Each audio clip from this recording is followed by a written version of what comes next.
Firemen out there, go ahead, drop it in, Rich. Drop that turkey He's in good there at right there. But you know, you got to be careful tomorrow if you're going to be deep fried because the rain is going to be coming down. It is. When you got the deep fryers out there in the rain, that causes a whole other problem. And the rain is going to be coming down like you just turned a faucet on. Yeah. I mean, it's going to be coming down so hard, and that's why flood watches have actually been issued for the Willamette Valley, the Coast Range, and the coast. There's a band of very heavy rain that's set up to push right through this area just before it hits the Cascades, and then it just slows down and it just sits there. And so we're going to see these rain totals pile up, and we're talking widespread amounts of 1 to 2 inches, but there could be areas that actually see 2 to 4 inches of rain just for the day on Thursday, and then perhaps by the time we even get to Friday night, we're talking some places picking up between 5 and even 7 inches of rain. So this is a lot of rain moving in.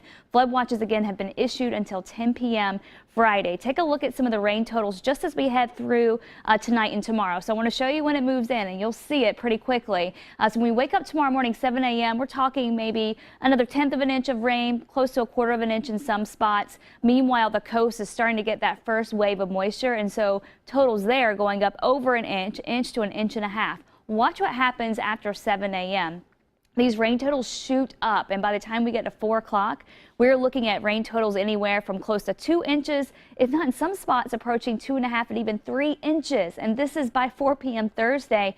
And then, of course, we'll have even more moving in Thursday night. So out on the radar right now, we're finding a lot of clear spots, but there's still some showers that are tracking in. Quite a bit of thunderstorm activity. We'll have to watch that for the coast. Again, strong winds are starting to develop there. And then, of course, this is all going to translate into snow as it pushes into the Cascades. Future radar showing it again. Look at this heavy rain by 3:30. This is the band that we're going to be watching very closely. So that lingers over the coast for several hours. It's dumping tons of heavy rain. By the time we get to 6:30, 7 a.m., it starts to push into the valley, and it just sits there. And by 11 a.m., look at it, it really hasn't made much progress. And then we could see more bands pushing in after that main one to keep the heavy rain going. Of course, that pushes into the Cascades where it comes down as snow. And so we're talking 8 to 14 inches of snow for the Cascades on Thursday, Friday, several more inches of snow. And so we're looking at least 2 feet of snow this week. We've already gotten close to a foot in some spots, and we're going to add a lot more to that tomorrow. So your hour-by-hour forecast for Thanksgiving for the Portland metro area, and this is really representative of the entire valley.